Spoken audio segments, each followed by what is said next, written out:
Bonsoir à toutes et tous, bonsoir à nos invités, bonsoir Christophe. Bonsoir Sylvain.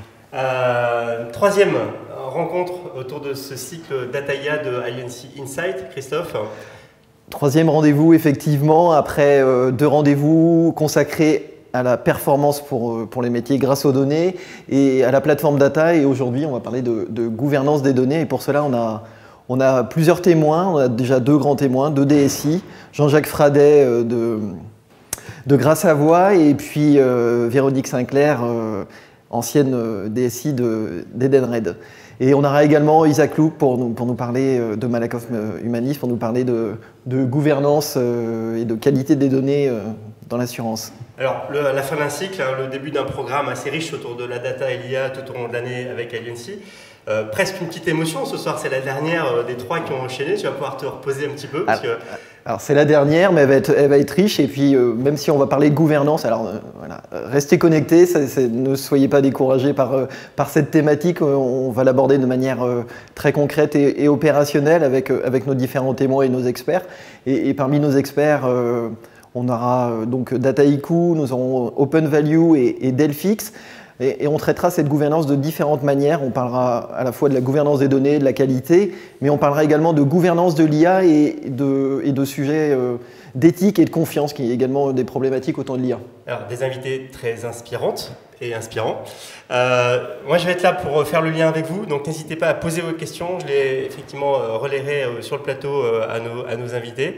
Et puis voilà, la cérémonie d'introduction de cette séance est terminée. Maintenant, la main est à toi et à tes invités, donc le temps de prendre place. Merci et à tout de suite. Donc n'hésitez pas à relayer vos questions sur le chat, je suis là pour ça. Eh bien, on va pouvoir commencer. Alors, ceux qui sont déjà venus sur le plateau connaissent mon habitude de citer un certain nombre de chiffres. Je suis allé voir ce que je pouvais trouver sur Internet et j'ai trouvé l'Observatoire de la maturité data des entreprises. Et dans cet observatoire, il était question des freins à l'exploitation des données. Et parmi ces freins, il y avait le manque de temps, de compétences. Mais ensuite, il y avait également pour 14% les outils qui n'étaient pas adaptés ou des difficultés d'accès aux données. Il y avait le problème de la qualité des données pour 9%. Et enfin, il y avait des problèmes de confidentialité, de sécurité, d'accès. Voilà. Donc on retrouve un certain nombre de thèmes qui sont liés à la gouvernance des données. Bon, Véronique, j'imagine que c'est des sujets que vous avez pu aborder au cours de votre carrière. Mais avant de parler directement de gouvernance des données, on peut parler de manière plus large de l'intérêt des dirigeants vis-à-vis de la donnée, de son exploitation. Voilà, c'est vous qui avez pu prendre le pouls au sein du French Women CIO, dont vous êtes membre. Quel est un peu le retour que vous pouvez avoir sur la sensibilité? Alors, c'est vrai qu'aujourd'hui, il y a une vraie envie d'exploiter et de valoriser la donnée dans les entreprises. Ça, c'est certain, dans tous les COMEX, c'est présent. Après, il y a des difficultés nombreuses pour arriver à valoriser au bon niveau d'ambition, en fait, que se sont fixés les COMEX. Et je dirais, parfois, même souvent, il y a une envie de valoriser et de recruter le messie data scientist qui va pouvoir tout faire. Donc je pense qu'il faut y aller par étapes et on va parler de gouvernance et ça tombe bien parce que je pense que il faut absolument que les bases soient bien solides pour après être en mesure de valoriser la data comme il faut. D'accord. Alors, comme deuxième grand témoin, on a Jean-Jacques Fradet qui est le DSI de Gras Savoye, même si l'entreprise a changé de nom, donc faut plus dire ça, il faut dire WTW ou WITIWIT. C'est ça, France, donc qui est un courtier en assurance. Et j'aurais également précisé, parce que ce n'est pas tous les jours qu'on a un DSI et écrivain présent avec nous, et donc avec votre livre qui s'appelle Belleville, Mamie Blues. Voilà. Merci pour la publicité. 29 € chez Bourgogne. Merci. Alors, pour en revenir au sujet, parce que je ne crois pas qu'il s'agisse d'un livre sur la donnée, on va en revenir à des préoccupations plus professionnelles sur le sponsoring et les ambitions. Autour de la donnée, est-ce qu'elles sont au rendez-vous au COMEX de l'entreprise chez vous? Alors, elles sont absolument au rendez-vous. De la même manière qu'il y a une très forte ambition par rapport à ce que Véronique vient de dire, c'est un petit peu vu comme un peu le nouvel or noir. Mais une fois qu'on a défini que c'était le nouvel or noir et qu'on allait sûrement pouvoir faire plein de choses, valoriser, on ne sait pas encore trop comment, on se retrouve un petit peu face à un paradoxe des métiers qui veulent exploiter cet or noir et qui, en termes d'appropriation, n'ont pas tous forcément compris et intégré que la donnée, ils en étaient propriétaires, que c'était à eux de la piloter, que c'était à eux de l'organiser, que c'était à eux de la gérer, et que nous, quelque part, on était juste un petit peu des pourvoyeurs et des fournisseurs de moyens qui leur permettent de. Donc, plutôt un focus sur le résultat final, mais hélas, pas encore forcément la perception de tout ce qu'il faut mettre en amont pour aboutir à exploiter ce supposé or noir. Oui. Et pour l'instant, ça reste du supposé or noir dans beaucoup de cas. Oui, il y a l'ambition, il y a tout le chemin à définir et à parcourir pour arriver à la valorisation de la donnée. Alors quand on parle de data, on parle souvent aussi d'IA. Bon, j'imagine là encore que c'est un sujet parmi les dirigeants d'entreprises comme le cloud peut l'être et l'est encore. Hein, je me souviens de notre entretien de préparation à ce sujet. Est-ce qu'il n'y a pas un risque du coup que l'intelligence artificielle, ça devienne un peu le buzzword et qu'il y ait une précipitation derrière Oui, c'est vrai que autant la data, je pense que voilà, c'est du concret. Il y a vraiment des belles choses qui se font. L'IA, il y a parfois dans les COMEX cette envie d'y aller parce que voilà, le marché le demande, leur copain dans l'autre COMEX d'à côté fait plein de choses en IA, donc ils aimeraient bien y aller. Je pense que c'est important de se poser les bonnes questions du cas d'usage qu'on veut traiter, de pourquoi on veut faire de l'IA, qu'est-ce qu'on cherche à atteindre avant de se lancer. Sinon, on risque de dépenser beaucoup.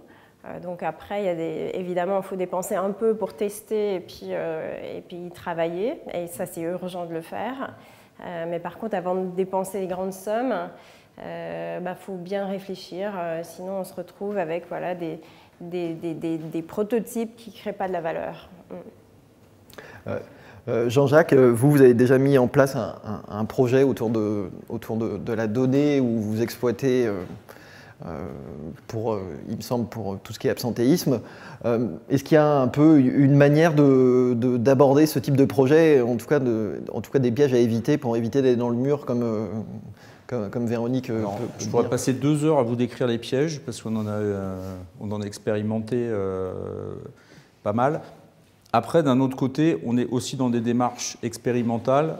Donc, quelque part, le prix à payer, c'est aussi d'accepter qu'on puisse se tromper. On n'est plus dans une approche habituelle telle que la DSI, pourvoyeur ou créateur d'applications. C'est-à-dire, bon, je vais attendre d'avoir mon expression de besoin bien ficelée, tout à fait définie et que je vais pouvoir dérouler et livrer. Voilà, il faut aussi accepter que quelque part le métier tâtonne en même temps. Et il faut aussi accepter du côté des métiers que nous, de la même manière, on tâtonne aussi sur des technologies qu'on apprend du mieux qu'on peut à maîtriser. Et dans les écueils, on peut vite réussir à se retrouver quelquefois dans des positions un petit peu de crispation en disant « Ah, mais tu sais pas ce que tu veux, bah oui, mais quand je vois ce que tu livres, c'est normal. » Donc, faut essayer vraiment de garder à l'esprit qu'on est encore dans une sorte de démarche qui est prototypale et en accepter les inconvénients, sachant que derrière, si on les lance, c'est aussi pour en avoir des retombées commerciales. Donc c'est un troisième élément aussi du paradoxe, puisque c'est vraiment ce qui est attendu, c'est de pouvoir avoir des offres, qu'on puisse aller proposer aux clients, qu'on puisse valoriser, et ainsi de suite. Et la difficulté de mise en œuvre et les tâtonnements qui sont normaux, finalement, sont parfois incompatibles avec ces attentes aussi. Donc c'est beaucoup d'éléments un petit peu contradictoires à gérer, et tout le monde ne les a pas forcément... si on ne les a pas expérimentés, si on ne les a pas subis, on a un petit peu du mal à les imaginer parfois. Oui. Et puis voilà, expérimenter, tâtonner, mais en même temps, il ne faut pas décevoir le métier qui, quand on lui parle aujourd'hui de data, d'IA, a beaucoup d'attentes quant au potentiel de ces produits, de ces technologies. Mais on en parlait, et tu en parlais, Véronique, un peu plus tôt. Parmi les bonnes pratiques, il y a la gouvernance, la question des gouvernances. Alors, on parle de gouvernance, c'est toujours un peu vaste. Qui y participe? Comment se répartissent finalement les rôles au sein des équipes? Ouais. D'abord, en fait, tout le monde doit y participer. C'est vraiment pas qu'une affaire de DSI ou qu'une affaire de métier. Je pense que là, dans une entreprise qui performe, c'est toute l'entreprise qui doit être conscient de la nécessité de gouverner sa donnée. Donc gouverner, c'est un grand mot, hein, mais ça veut dire se préoccuper de parler le même langage, d'avoir un dictionnaire de données, de se préoccuper de la qualité. Donc voilà, enfin, je pense que le rôle de la DSI, c'est de s'assurer qu'il y a des gens qui soient en charge de chacune des différentes fonctions autour de la donnée. Donc bien souvent, une partie incombe à la DSI, mais ça peut être dans certaines entreprises, et même je pense que c'est même souhaitable quand ça passe du côté des métiers, parce que voilà, la DSI peut se concentrer sur apporter la meilleure technologie. Voilà, quand ça fonctionne, c'est toujours une histoire de couple entre le métier et la DSI. Oui, puis je me souviens dans notre entretien de préparation, vous me disiez que vous aviez eu ces discussions avec un data steward. Le métier n'en voulait pas, il voulait le placer à la DSI, par exemple. Oui, donc ça. On comprend que c'est un peu compliqué quand même de les impliquer sur la gouvernance. Exactement. Jean-Jacques, pareil, je crois comprendre qu'impliquer les métiers sur la gouvernance, leur faire comprendre que la gouvernance est aussi leur sujet à eux, c'est pas forcément une évidence. Ils ont plutôt tendance à considérer que c'est, si je vous cite, c'est les gars du premier. C'est ça. Ça revient quelque part à avoir une sorte d'appropriation et de confusion entre l'outil que le premier met à disposition et finalement le carburant qu'on va mettre dans l'outil qui est plus du tout à la main des gars du premier, des gars ou des filles. On essaye de, donc c'est un sujet qui est important. Et effectivement, comme c'est un asset immatériel, globalement, au niveau acculturation, il y a aussi quelque part une sorte de confusion entre les applis, les données, les applis. Ça marche pas, ouais, s'il y a quelque chose qui marche pas, parfois c'est pas l'appli, c'est parce que y a des problèmes avec les données. Et un des rôles aussi de la DSI est ce qu'on a essayé de mettre en place. Alors on l'a fait parce qu'on a été aussi un petit peu obligé pour des mises en place de processus réglementaires ou autres. C'est aussi de mettre les moyens à disposition pour gouverner cette donnée avec des dispositifs de master data management ou autres, que si on se retrouve avec des référentiels de données qui sont dans chacune des applications de gestion de front, de CRM, voire des fois de systèmes financiers en tirant le trait, la chose est impossible à mettre en œuvre. Donc ça se met aussi en parallèle d'une réflexion globale d'architecture pour s'outiller.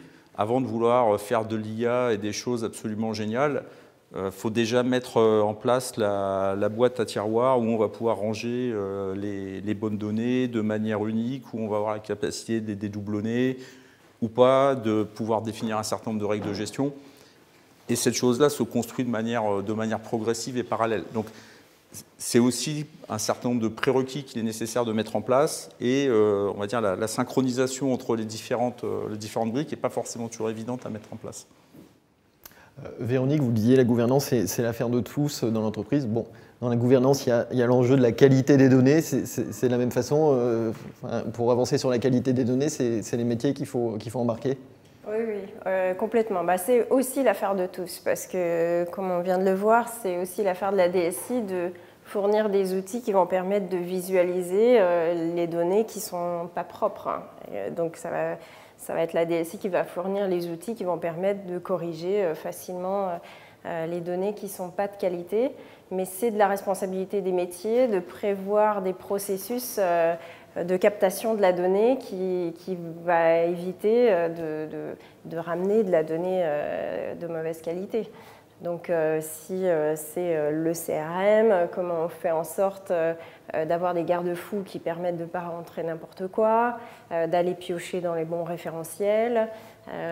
Voilà, quand on achète de la donnée en masse, on va s'assurer aussi de dédoublonner cette donnée-là, de vérifier qu'elle est de qualité. Donc je pense qu'il y a vraiment une culture à développer partout dans l'entreprise pour à la fois fermer les robinets de la mauvaise qualité, corriger ce qu'il y a déjà en stock, et puis comme ça on peut s'en servir et vraiment avoir toute la puissance de la donnée, voilà, le maximum de ce qu'on peut en faire, quoi. La gouvernance, c'est aussi assurer la protection des données, leur confidentialité, la cybersécurité de manière générale. Bon, est-ce qu'on peut là aussi se dire que les métiers ils participent à la cybersécurité, à la protection de ce capital, qu'est la donnée? Jean-Jacques? Si la question avait été posée 5 ans ou 7 ans en arrière, la réponse aurait été plutôt non. Alors heureusement ou malheureusement, l'actualité qu'on peut observer chez des concurrents, chez des confrères ou autres, agit vraiment comme un stimuli extrêmement fort. Alors, évidemment, le point faible reste toujours l'humain. Néanmoins, toutes les campagnes qu'on va pouvoir mener, et il y a un exemple dont on avait discuté quand on a préparé, on a fait couper les ports USB pour les clés ou autres, et c'est quelque chose qui, il y a 10 ans, aurait valu un aller simple vers un bûcher autour duquel tout le monde aurait dansé. Quelque part, à part quelques personnes qui étaient gênées au quotidien et qui n'avaient pas forcément d'autres moyens de contournement, parce que procédure avec tel ou tel acteur public ou autre, les choses se sont bien passées et les gens sont beaucoup plus enclins à accepter des contraintes ou autres. Alors c'est peut-être un sujet de société à la mode, je ne sais pas si l'actualité cyber rejoint l'actualité en général, mais quelque part, c'est devenu tellement présent et c'est un tel sujet et c'est un tel risque qui est partagé à tous les étages de l'entreprise que le fait qu'on explique que oui, des webmails, on n'a plus le droit, tant pis, on a un smartphone perso et puis on a ces mails, comme ça on n'ouvre pas les pièces jointes. Bon, il y a toujours quelques protestataires irréductibles, parce qu'on est aussi dans un pays d'irréductibles protestataires, mais honnêtement, par rapport à ce qui existait il n'y a pas si longtemps que ça, les gens comprennent bien, on fait des tests, des blind tests, des campagnes, et les gens rentrent dedans et on voit que les taux de détection, de simulation de phishing ou autre, le taux de succès augmente. Donc, quelque part, cette sensibilisation, elle se fait globalement. Et puis, dans le courtage, on a eu des confrères qui ont été aussi touchés récemment. Donc, c'est un petit monde, tout le monde se connaît, tout le monde connaît quelqu'un qui travaille, avec qui on a travaillé. Et on ne se dit pas que c'est un fantasme des gars du premier. D'accord. Bon, on le voit, la cybersécurité, c'est un sujet aussi de sensibilisation, d'acculturation. Et ça fait partie de la gouvernance des données. Alors on va regarder un premier entretien d'experts pour parler très concrètement de gouvernance des données chez Malakoff Humanis, avec le témoignage d'un professionnel qui s'appelle Isaac Louk et qui sera accompagné de Eric Bischoff de Delphix. Sylvain, ça va être... je te passe la main. Donc c'est bon. Donc on va effectivement, je vais enchaîner sur quelques séries de questions, mais sans plus attendre, je pense qu'on peut lancer la vidéo pour cet entretien. En régie. En 2020, IDC estimait le volume de données générées et répliquées à 64 zeta-octets, dont les 2/3 par les entreprises. En 2025, le cabinet estime que ce volume devrait atteindre les 180 zeta-octets, dont les 3/4 par les entreprises. Ce volume de données, c'est donc des coûts, Et ça peut aussi être de la valeur générée, mais à condition de savoir mettre en place une politique de gouvernance des données. Lisa Klook, vous êtes le directeur de la gouvernance et de la qualité des données chez Malakoff Humanis. La gouvernance, c'est votre sujet du quotidien, mais qu'est-ce que ça recouvre comme données et comme périmètre? Aujourd'hui, le périmètre qu'on adresse en gouvernance qualité de données pour le groupe, c'est en fait toutes les données du groupe. On va balayer des données de façon assez large, que ce soit des données cœur d'activité autour de nos clients, autour de nos cotisations, prestations, mais aussi des données qui sont plus liées à des activités support, comme des données autour des achats ou des données autour de nos ressources humaines.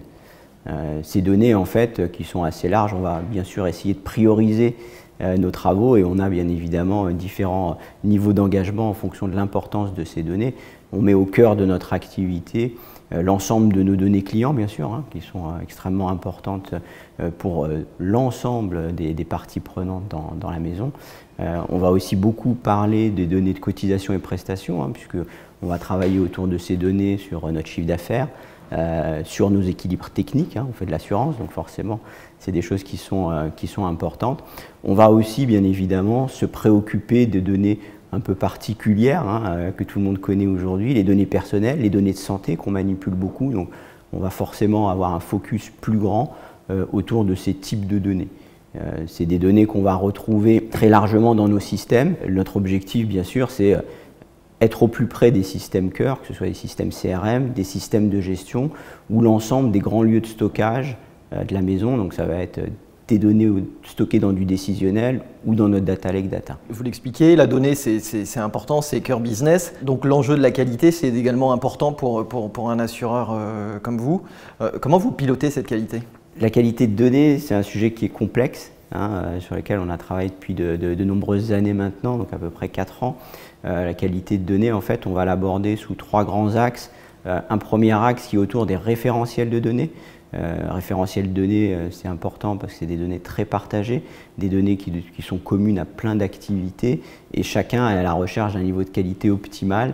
Le référentiel doit être capable d'apporter ce niveau de qualité maximum et donc on va travailler autour de ces référentiels pour bien sûr les constituer et puis ensuite rediffuser l'information qui est derrière. On a, nous, un gros projet qu'on a mis en œuvre depuis un moment et qui continue à vivre, c'est notre référentiel client, à l'intérieur duquel on va consolider l'ensemble des clients qui viennent du monde commercial ou du monde de la gestion, faire en sorte d'aligner ces données, donc gérer des doublons, c'est toujours un gros souci d'avoir des doublons puisqu'on a besoin de connaître certainement notre client, et puis de mettre ensemble toutes les données clés qui concernent ce client, que ce soit des données de contact, que ce soit des données d'identification du client ou des données qui vont nous aider à le placer dans notre cycle de vie du client. Donc ça, c'est le premier grand projet que l'on gère. Autre grand projet qu'on aborde en matière de qualité de données, c'est les projets autour du pilotage et des contrôles des données. L'idée étant que plus on sera près de l'activité, plus on sera à même de détecter des non-qualités et souvent les indicateurs de non-qualité et de qualité de données et les indicateurs de pilotage ou de contrôle sont assez proches.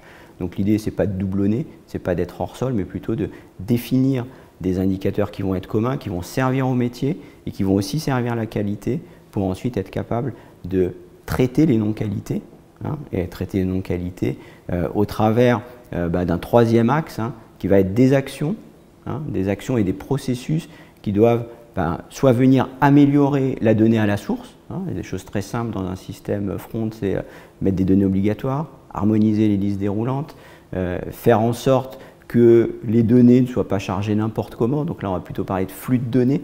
Donc on va avoir des actions de cette nature-là qui nous permettent de réaligner l'ensemble finalement des données clés au sein de notre système d'information et de nos process métiers, et puis aussi de coupler ça à un volet métier-processus, puisque le métier a un rôle clé dans le nettoyage de la donnée quand il ne peut pas être automatisé.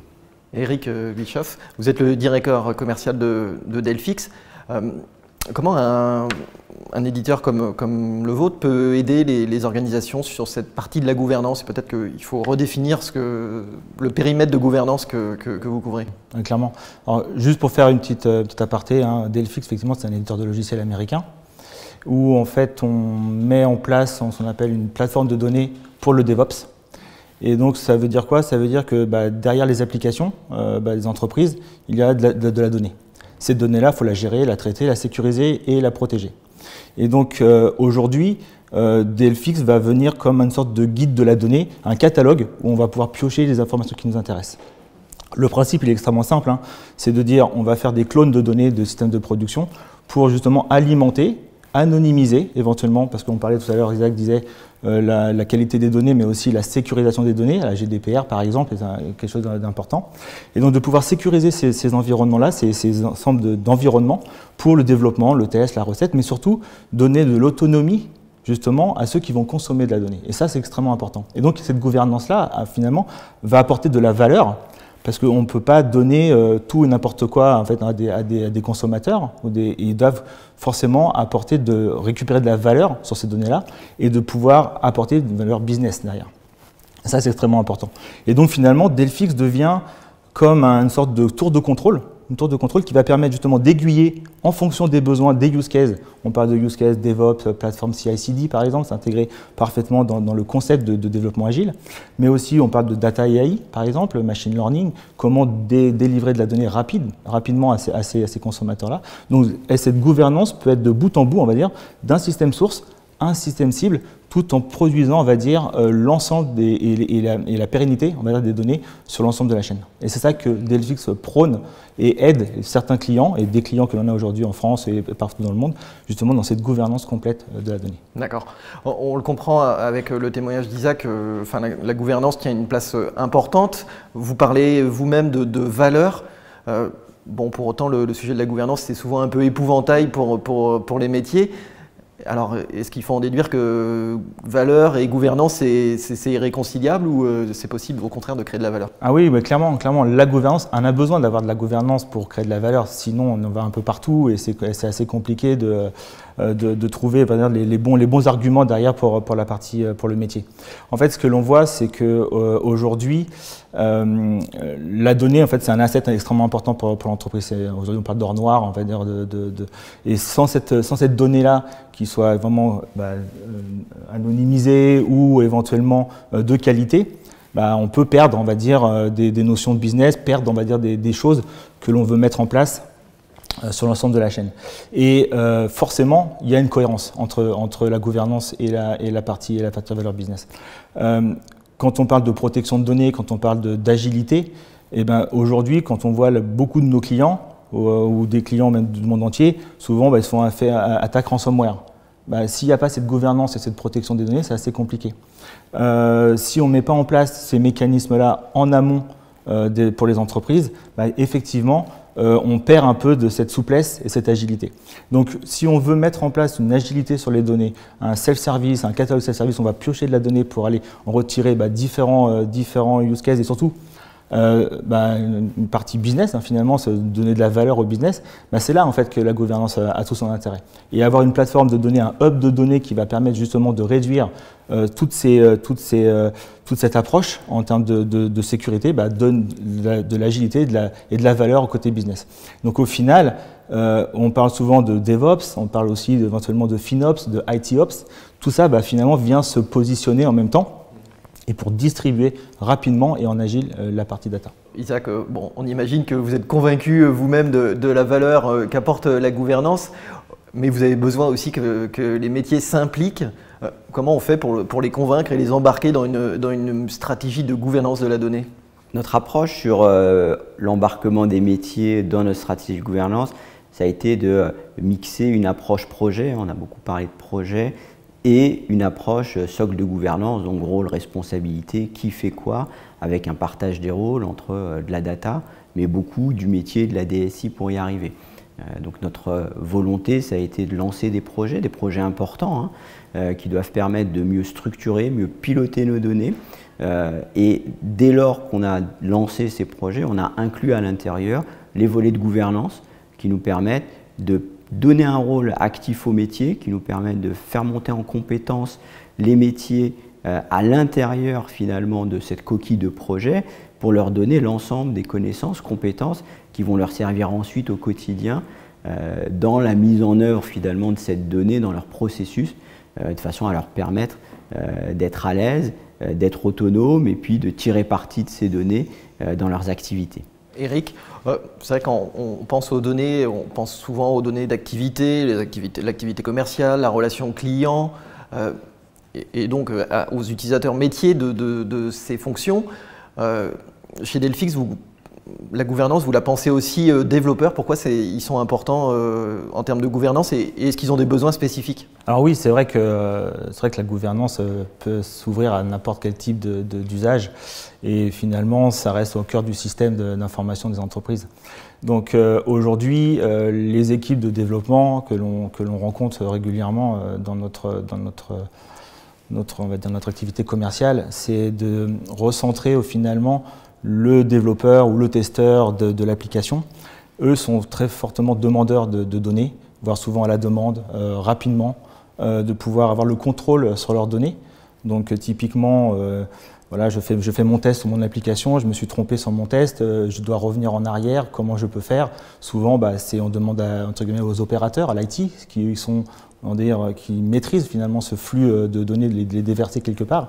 Et là, en fait, on essaye de mettre en place une sorte d'éliminer finalement ces contraintes entre l'IT et la partie consommateur de données que l'on va. Donc, ça appelle une friction sur la partie de données. Donc, Delphix élimine cette partie-là et on donne l'autonomie en self-service justement à ces développeurs. Donc, ils n'ont plus toute cette gouvernance, on va dire, bout en bout est mise par les IT, la partie IT Ops, quand on parle, la partie des Ops. Et derrière, finalement, les consommateurs, eux-mêmes font des clics boutons refresh, rafraîchissement d'environnement, retour arrière, et ils sont autonomes dans leur façon de faire.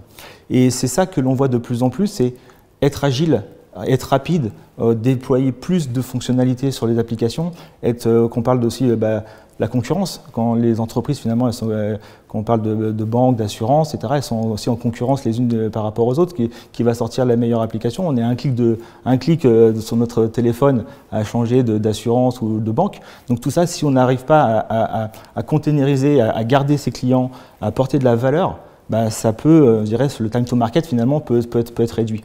Donc le développeur, le consommateur devient finalement une pièce maîtresse, on va dire, de l'activité applicative. Et c'est là que Delphix intervient pour les aider à accélérer tout ça. Et aussi, bien forcément, à éliminer toutes les contraintes côté Ops, parce que l'automatisation des données, la distribution facile et agile et rapide, ça a aussi un impact important. Voilà, c'est comme ça qu'on peut se positionner par rapport à l'ensemble du corps du développement applicatif. Eric, Isaac, merci.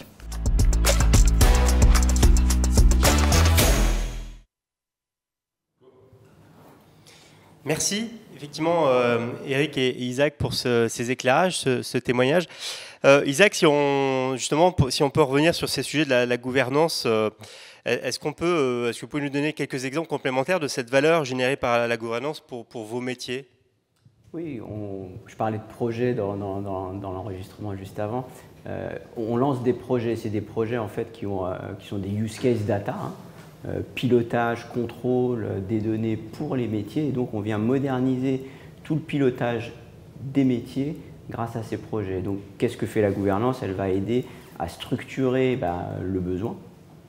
Qu'est-ce qu'on veut faire vraiment? Et donc là, on commence à embarquer nos data stewards, nos business data analysts qui sont dans le métier pour arriver à leur faire toucher nos sujets de gouvernance, mais aussi converger vers les besoins de pilotage et de contrôle des métiers avec une volonté qui est de dire ce que vous allez fabriquer pour vous, qu'on va moderniser pour vous, ça va nous servir aussi parce qu'effectivement, on est dans une logique de valeur finale, on va piloter des éléments en commun et vous allez pouvoir, grâce à ça, vous, être performant dans votre quotidien. Là où on allait chercher des tonnes de fichiers pour fabriquer un reporting qui sortait une fois par mois, on va réussir à structurer des données issues des systèmes de gestion, des systèmes front, pour effectivement les mettre ensemble, garantir cette qualité au milieu parce qu'on a besoin de qualité pour être sûr que l'indicateur à la fin est fiable et puis faire en sorte qu'il y ait un flot de données qui soit là de façon très régulière et on n'attend pas un mois pour voir qu'on a un problème, mais on le voit plus tôt.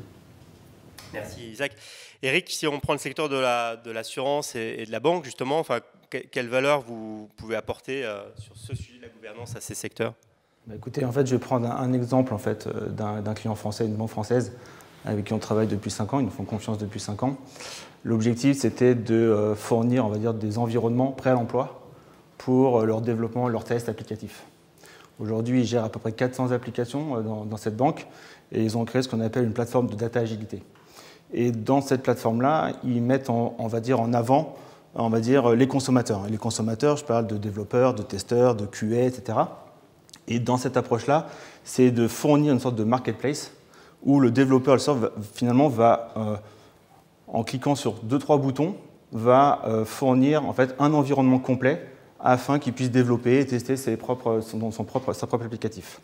Auparavant, en fait, il mettait à peu près 2 à 3 semaines pour pouvoir fournir ces éléments-là. Parce que forcément, l'IT était dans le chemin de critique des flux. Et derrière, donc, effectivement, il fallait avoir des efforts humains, efforts autour des DBA, autour de l'infrastructure, autour de la sécurité. Tout ça, c'était assez compliqué. Le fait d'avoir mis cette plateforme agile, ils ont automatisé tout ce flux-là. Donc réduire vraiment les efforts humains avec l'automatisation de la livraison des données. Deuxième chose, c'est la partie sécurisation des données. Comment s'assurer que les données qui sortent des systèmes de production vers les environnements hors production soient aussi sécurisées. Donc on parle d'anonymisation des données. Donc de remplacer des données, on va dire, sensibles par des données fictives, mais réalistes pour le business. Parce qu'il faut toujours travailler sur des jeux de données qui soient cohérents par rapport à leur activité. Deuxième chose, c'est le temps. On parlait tout à l'heure de 2 semaines, 3 semaines. Là, on parle de minutes ou d'heures. Donc on est vraiment dans l'agilité et dans la remise en question. On va dire, j'accélère mon business et surtout, il y a un impact fort sur le time to market. Et donc l'ensemble de tout ça fait qu'au final, on a 3 axes de valeur. Côté, on va dire, IT, donc ceux qui vont prôner un service à valeur ajoutée pour la partie applicative. Et c'est ça qui est important, c'est les application owners qui vont développer les applications attendent des données provenant de l'IT, mais surtout l'impact, il est côté business, time to market, parce que je sors plus de fonctionnalités, plus de choses, la rétention de clients, etc. Donc ça, c'est quelque chose d'important. Donc cette gouvernance, elle est complètement pilotée de bout en bout. Ce qu'on peut en dire, c'est quel que soit le secteur, parce que ça ne concerne pas que la banque et l'assurance, dès qu'on a des projets de data qui commencent à se multiplier dans l'organisation, le sujet de la gouvernance data et puis de tous les sujets de l'algorithme IA nécessite d'être pris au sérieux et d'avoir une vraie logique d'organisation sur ces sujets. Merci à vous deux. Et puis on poursuivra nos échanges tout à l'heure. Christophe, je te laisse poursuivre. Oui, merci. Eh bien, on va évidemment, on reste sur le sujet de la gouvernance et comme tu le disais, les cas d'usage se multiplient. Il y a beaucoup d'entreprises qui n'en sont plus à l'exploration, mais vraiment à l'industrialisation. Et qui dit industrialisation, multiplication des cas d'usage, implique aussi là de faire intervenir de la gouvernance, et notamment en IA. Et pour en discuter, nous on reçoit Sophie Dionnet, qui est la General Manager Business Solutions de Dataiku, pour parler de gouvernance de l'IA. Alors peut-être que, gouvernance, ça on commence à savoir ce que ça veut dire, appliqué à la data. Appliqué à l'IA, de quoi parle-t-on concrètement? Qu'est-ce qu'on met dans le périmètre?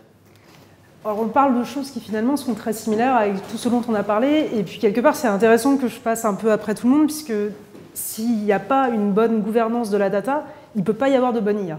Ça c'est sûr et certain, parce que tout ce qui est intelligence artificielle part de la data, part de cette qualité, part de cette conscience. J'ajouterai là-dedans, on a parlé tout à l'heure d'ailleurs du besoin peut-être dans ce travail de créer cette gouvernance de la data, le fait de l'utiliser, notamment de l'utiliser en IA, peut aussi créer un cercle vertueux pour comprendre la matérialité de cette data et créer une vraie conscience au niveau des métiers. Parce qu'en fait, en IA, ça ne pardonne pas. Si on n'a pas cette qualité, si on n'a pas cette qualité au moment du développement, mais aussi dans la durée, on peut être à peu près sûr qu'on va sortir des modèles qui ne sont pas pertinents. Alors du coup, la gouvernance, c'est de la gouvernance. En fait, quelque part, je ne vais pas vous faire un scoop, ça va être, le principe va être d'avoir des principes, de faire en sorte que tout ce qui va être fait en matière d'IA s'aligne avec ces principes-là. La petite particularité, on va dire, sur l'intelligence artificielle, c'est que c'est un organisme mouvant. C'est-à-dire qu'on va avoir toute cette phase de développement durant laquelle on va venir définir ce qu'on avait appelé un cas d'usage, donc en gros un besoin métier, créer les modèles, les data pipelines, tout ce qui va permettre en fait, de répondre à ce besoin métier-là. Mais le moment du passage en production, ce n'est pas un moment fini. C'est un moment dans lequel, du coup, on va rentrer avec un modèle qui va continuer à apprendre, qui va continuer à vivre, qui peut shifter en fonction de l'évolution de ces données eux-mêmes, donc va demander aussi un processus opérationnel derrière qui va être assez particulier.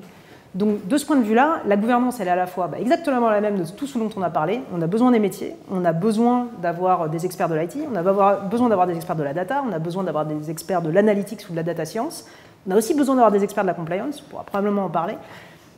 Et on a besoin d'avoir à la fois une supervision de cette phase de construction et de cette phase de run pour s'assurer qu'il n'y a pas d'incident dans la durée. Et c'est ce qui va aussi créer la confiance sur le potentiel de l'IA à venir vraiment faire de l'impact dans les organisations. D'accord. Créer la confiance, mais est-ce que, bon, c'est toujours une préoccupation, c'est toujours le ROI finalement d'un projet, la gouvernance et le ROI. Est-ce que la gouvernance de l'IA, des modèles, ça permet aussi de créer de la valeur ou éventuellement de ne pas en détruire, ce qui est déjà un bénéfice?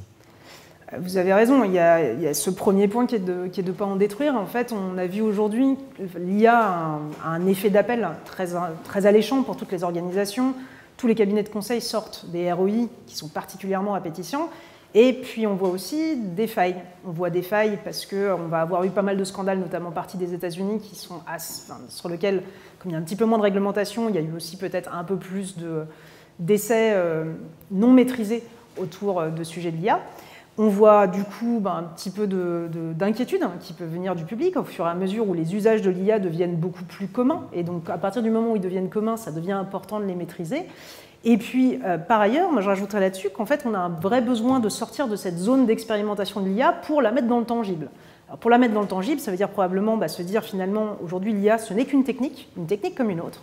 Cette technique, elle doit être au bénéfice des métiers. Le fait de mettre en place une gouvernance et de mettre en place cette conscience-là, c'est aussi une opportunité d'aligner des termes et d'aligner des besoins. On a des organisations qui se sont équipées de capacités à faire des choses. Il faut que ces choses, cette capacité à faire, se mettent au service et en adéquation avec les métiers. Il faut aussi que les métiers comprennent ce qu'ils peuvent faire. Et la gouvernance, c'est une opportunité de créer cet alignement-là. Et j'irai plus loin, même le mouvement réglementaire qui en marche aujourd'hui autour de l'IA crée aussi cette opportunité. Parce qu'il va créer cette tension et le besoin de concentration des efforts sur ces sujets-là. Et donc, il va créer cet alignement qui va permettre du coup de donner son plein essor à l'IA. D'accord. Isaac Luc, je voulais vous faire réagir sur la gouvernance de l'IA. Est-ce que vous êtes amené à travailler avec les data scientists, les ML ingénieurs sur ces problématiques de gouvernance? Est-ce que c'est un public réceptif à la gouvernance des données? Oui, on travaille, c'est une des branches de la gouvernance, c'est la gouvernance des usages et la gouvernance de l'IA. Donc c'est quelque chose qu'on a mis en place au tout début. On a pris ça en main dès le démarrage de nos premiers use cases. L'idée était de finalement suivre un projet du début à la fin et après, puisqu'une fois qu'il est en prod, comme on dit, ça vit, ça bouge et qu'est-ce qui se passe. Donc on a une démarche assez structurée qui nous permet de valider chacune des étapes de démarrage. Est-ce que je dois y aller? Est-ce que je ne suis pas en train de faire des bêtises? Est-ce que c'est en ligne avec ma stratégie et puis aussi avec ma vision de cette partie un peu éthique des données? J'ai aussi tout le volet qui va toucher à le bon usage des données pour le bon use case. Donc est-ce que j'ai vraiment besoin de données perso? Et si j'ai besoin de données personnelles à l'intérieur de mon use case, pourquoi faire? Est-ce que ça fait du sens? Et est-ce que derrière, on va avoir des problématiques de discrimination potentielle avec ces données ou de biais potentiels avec ces données? On va regarder toute cette chaîne de valeur et puis on va la suivre dans la construction du modèle et puis on va la suivre dans sa mise en œuvre en prod et puis ensuite dans sa vie. Donc on va pouvoir adresser ces différentes étapes. On a même été jusqu'à aujourd'hui scorer ces étapes et ces différentes parties de fabrication de l'IA pour donner un indice de confiance à notre COMEX sur mes algos en prod. Est-ce que j'ai beaucoup confiance ou un peu moins confiance? Alors, en général, quand on a moins confiance, on ferme avant. Mais globalement, on a réussi à faire monter nos project managers, spécialistes de ces sujets-là, nos data scientists, la conformité, les équipes DSI sur une chaîne de valeur qui est contrôlée, qui doit normalement nous donner un peu de sécurité, alors peut-être pas complète. C'est vrai que le plus dur, c'est dans la vie de l'algo, c'est est-ce qu'il dévie? Est-ce que j'ai des biais qui se créent que je n'avais pas vus? Est-ce que j'ai des discriminations qui peuvent apparaître? Ça, c'est un peu plus compliqué, mais ça fait partie du chemin qu'on met en œuvre. Donc oui, c'est une grosse préoccupation. Merci. Sophie, l'évidence, la gouvernance, c'est important appliqué à l'IA, peut-être encore plus compte tenu de la criticité de certains algorithmes. Quand est-ce qu'on la met en place? Est-ce que c'est très en amont? Est-ce que c'est pendant? Et qui on implique? J'ai cru comprendre de ce que peut dire Isaac qu'on fait intervenir un certain nombre de personnes. Alors oui, tout à fait. Déjà, c'est un effort assez inclusif parce que finalement, comme je disais, si ça reste un sujet de spécialiste, bah, ça veut dire que l'IA est hors sol et donc elle n'a pas le bon impact. Donc c'est pas forcément la bonne chose. Pour la première partie de votre question, en fait, sur la façon dont on démarre, il ne faut pas le démarrer tout de suite, parce que pour le coup, le mot gouvernance, il peut faire peur. Je ne sais pas comment vos data scientists l'accueillent, mais j'imagine que ce n'est pas forcément en sautant de joie. Formation, je pense que c'est important. Former, éduquer, parler, présenter les problèmes que les autres ont, hein. Les incidents des autres peuvent nous arriver. Et je pense qu'ils sont de plus en plus sensibles quand même au fait d'avoir une responsabilité dans ce qu'ils fabriquent. Et ils n'ont pas envie, en tout cas chez nous, de faire mal. Donc ils écoutent quand même, hein. Et entre performance et résultats, ils sont conscients quand même de plus en plus qu'ils ont un rôle clé à respecter. Ouais. Et cette conscience-là, en fait, en général, elle vient avec l'impact. C'est-à-dire qu'au début, il y a besoin quand même de laisser une phase d'expérimentation et le besoin que l'organisation le traite quand même comme étant un sujet de démarrage et qu'à partir de ce moment d'impact, qui va en général se faire par des petites cellules très rapprochées, le problème ne vient pas du premier modèle. Le problème, il commence à venir quand on en a 7, 8, 9, 10, 15, 20, 30, et puis un petit peu partout, et puis avec peut-être un peu de legacy qui se met en place, et puis avec un historique derrière. Donc nous, ce qu'on conseille à nos clients, on a la chance d'en avoir 450 et qui sont à des niveaux de maturité un peu différents, on les voit prendre en charge ce sujet à partir du moment où ils passent une première étape où ils se structurent eux-mêmes. Et où ils commencent à aussi toucher des problématiques qui deviennent extrêmement matérielles pour l'organisation. Aucune n'a envie sciemment de faire du mal. Aucune n'a envie de ne pas venir servir ses intérêts métiers. On va dire que c'est forcément une partie extrêmement marginale qui ira dans cette direction-là. Par contre, c'est vrai que vu la nature de ces thématiques-là, et vu aussi peut-être des fois un peu les fantasmes qu'il peut y avoir autour, il y a un besoin de démystification et de ramener ça. Donc moi je dirais, c'est une fois qu'en fait il y a eu ces premiers succès-là, il faut venir commencer à créer cette gouvernance, pas forcément créer un char d'assaut, mais créer quelque chose qui va être particulièrement inclusif, qui va aussi permettre à des équipes de risque et de compliance qui vont être en charge à un moment donné de venir certifier des usages, de les maîtriser et de les comprendre. Et ça vient, je pense, de toutes les parties d'une imprégnation et d'une formation mutuelle sur les rôles à avoir du côté des uns et des autres. Mais finalement, ça se fait relativement simplement dans les organisations.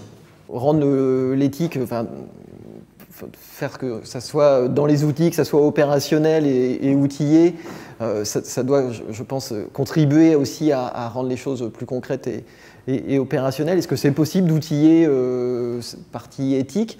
Et est-ce que c'est une préoccupation chez vos clients? Alors oui, c'est une préoccupation. Je ne pense pas qu'on puisse outiller l'éthique. L'éthique, ça part d'une prise de conscience au niveau d'une organisation, de ses responsabilités, de ce qu'elle a envie de faire. Après, le but, c'est de lui donner les moyens de le faire, et les moyens de le faire de façon sécurisée et de façon aussi conforme à la réglementation qui est en train de se mettre en place. Moi, je pense que la réglementation qui se met en place, c'est une opportunité, en fait, de créer cette conscience-là. Alors, la façon dont ça se matérialise chez nous, le but de Dataiku, c'est de permettre aux entreprises de démocratiser l'usage de la data et de démocratiser l'usage de l'IA. Donc, quand on se fixe cet objectif-là, forcément, il faut qu'on permette à nos clients de le faire de la bonne façon. Ça veut dire que du coup, ça part d'une part de permettre à ceux qui vont venir utiliser la plateforme de l'utiliser de la bonne façon et surtout de l'utiliser avec tous les différents types d'outils qui vont leur permettre d'avoir ces bonnes pratiques en matière de création d'algorithmes, en matière de compréhension de leur data, de compréhension des éventuels biais, de compréhension des algorithmes qui vont être développés, d'avoir une pleine explicabilité, d'avoir une pleine auditabilité, etc., etc. Le deuxième, pour moi, pilier en fait de tout ça, c'est de s'assurer qu'ils ne le font pas tout seuls. C'est-à-dire pour revenir à plein de choses que j'ai dit depuis le début, l'usage de l'IA, c'est pas de l'IA pour de l'IA, c'est de l'IA pour le métier, pour des objectifs business. Et à la fin, le meilleur des garde-fous, finalement, c'est qu'un métier soit en mesure de comprendre ce qui se passe et qu'il ait de la confiance dans ce qui va lui être livré en matière d'IA. Si qu'on arrive à un moment dans lequel un modèle vient vraiment venir s'intégrer dans un processus métier, pour ça, il faut que le métier le comprenne. Et en fait, c'est la rencontre, cette collaboration, le fait qu'on puisse permettre à toute cette communauté de personnes de travailler ensemble qui va créer un autre des garde-fous qui, pour moi, est particulièrement nécessaire. Et après, je dirais le dernier point, on a récemment enrichi notre plateforme justement avec une couche de gouvernance additionnelle qui crée cet espace de tour de contrôle parce qu'on est en train d'atteindre un moment de passage à l'échelle qui fait que justement, c'est plus la responsabilité de petites équipes individuelles, c'est la responsabilité d'une entreprise qui doit se structurer, qui doit mettre en œuvre.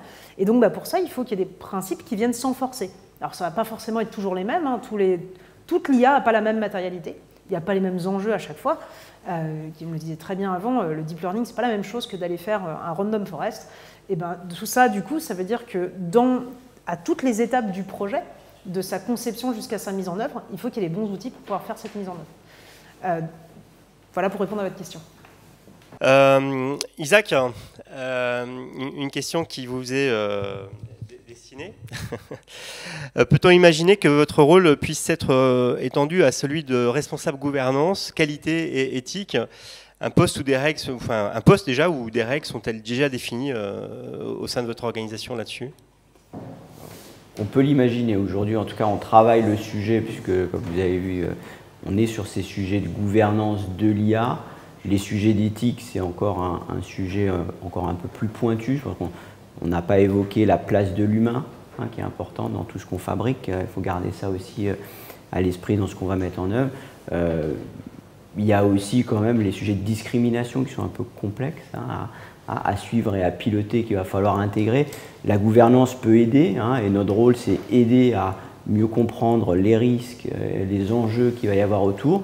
Après, on a nous aussi un compliance officer, quelqu'un qui se charge de l'éthique, et l'idée c'est aussi de l'avoir avec nous hein, à bord de ces sujets, partager ces sujets, parce que ce n'est pas juste nous, mais c'est effectivement des enjeux très larges, et faire en sorte que l'éthique au global, l'éthique de notre entreprise et l'éthique qu'on va toucher au travers de l'IA puissent converger. Donc on sera sans doute dans le maillage de ce qui est à faire, pas sans doute les seuls, en tout cas après en termes d'organisation, peut-être qu'on sera nommé, on verra. Il y a un sujet où il y a beaucoup de choses encore à apprendre, et certainement à mutualiser dans les organisations.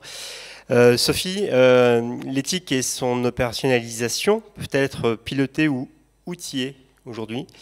Et est-ce que vous percevez la sensibilité à ce sujet de la sensibilité chez vos clients à ce point? Ce qu'on voit en tout cas, c'est que ce sujet, il ne laisse pas indifférent. Et on voit par contre aussi des sensibilités régionales et des sensibilités par industrie qui sont différentes. Et c'est assez logique en fait finalement parce que on n'a pas toutes les organisations n'ont pas le même métier et du coup forcément elles n'ont pas toutes le même impact. Toutes les entreprises qui sont très exposées vis-à-vis d'un public tiers ont cette sensibilité. Toutes celles qui, en fait là aujourd'hui, moi j'ai 2 assureurs. Les assureurs ils ont un rôle critique en fait là-dedans. Les choix qu'ils font dans la construction de leur modèle peuvent avoir des vrais impacts sur la vie de personnes qui vont ensuite pouvoir se faire assurer, pas se faire assurer, qui vont pouvoir être assurées à un certain coût. Et donc du coup, donc par rapport à ça, oui bien entendu ce sujet-là, il ne laisse absolument pas indifférent. On voit d'autre part une chose aussi, c'est que toutes les industries régulées par définition ont cette aptitude de travailler autour de l'éthique, autour de la réglementation, qui va leur permettre, à mon avis, d'aller plus vite là-dedans et qui va servir probablement de locomotive pour les autres. Donc Eric, à ton attention, donc, bon, l'éthique était peut-être un sujet qui paraît peut-être un peu lointain pour Delphix, je ne sais pas.